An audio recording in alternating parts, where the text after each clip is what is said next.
Why, how now, Passage? You look angrily. Have I not reason, beldams as you are, saucy and overbold?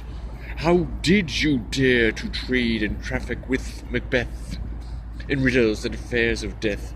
And I, the mistress of your charms, the close contriver of all harms, was never called to bear my part, or show the glory of our art. And which is worse, all you have done hath been but for a wayward son, spiteful and wrathful, who, as others do, loves for his own ends, not for you. But make amends now, get you gone, and at the pit of Acheron meet me in the morning. Thither he will come to know his destiny. Your vessels and your spells provide, your charms and everything beside. I am for the air, this night I'll spend unto a dismal and fatal end. Great business must be wrought ere noon.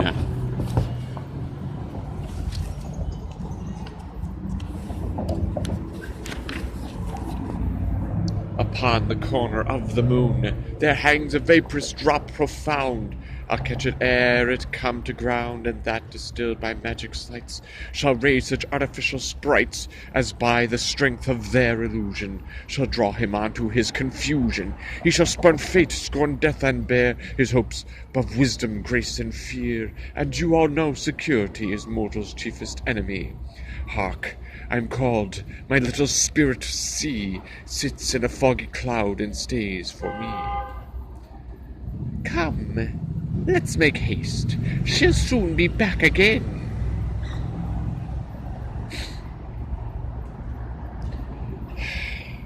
My former speeches have but hit your thoughts, which can interpret farther. Only I say, things have been strangely born. The gracious Duncan was pitied of Macbeth. Marry, he was dead, and the right valiant Banquo walked too late. Whom you may say, if it please you, Fleance killed, for Fleance fled. Man must not walk too late. Who cannot want the thought how monstrous it was for Malcolm and for Donalbain to kill their gracious father? Damned fact, how it did grieve Macbeth, did he not straight in pious rage the two delinquents tear, that were the slaves of drink and thralls of sleep? Was not that nobly done? Aye, and wisely too, for 'twould have angered any heart alive to hear the men deny it. So that, I say, he has borne all things well, and I do think that had he Duncan's sons under his key, and it please heaven he shall not, they should find what 'twere to kill a father, so should Fleance, but peace. For from broad words and cause he failed his presence at the tyrant's feast, I hear Macduff lives in disgrace. Sir, you can tell where he bestows himself. The son of Duncan, from whom this tyrant holds the due of birth, lives in the English court, and is received of the most pious Edward with such grace, that the malevolence of fortune nothing takes from his high respect.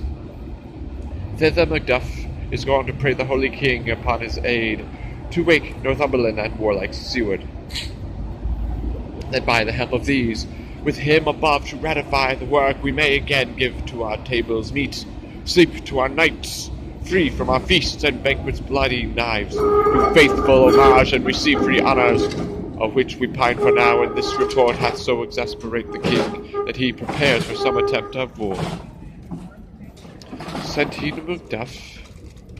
He did, and with an absolute sir, not I.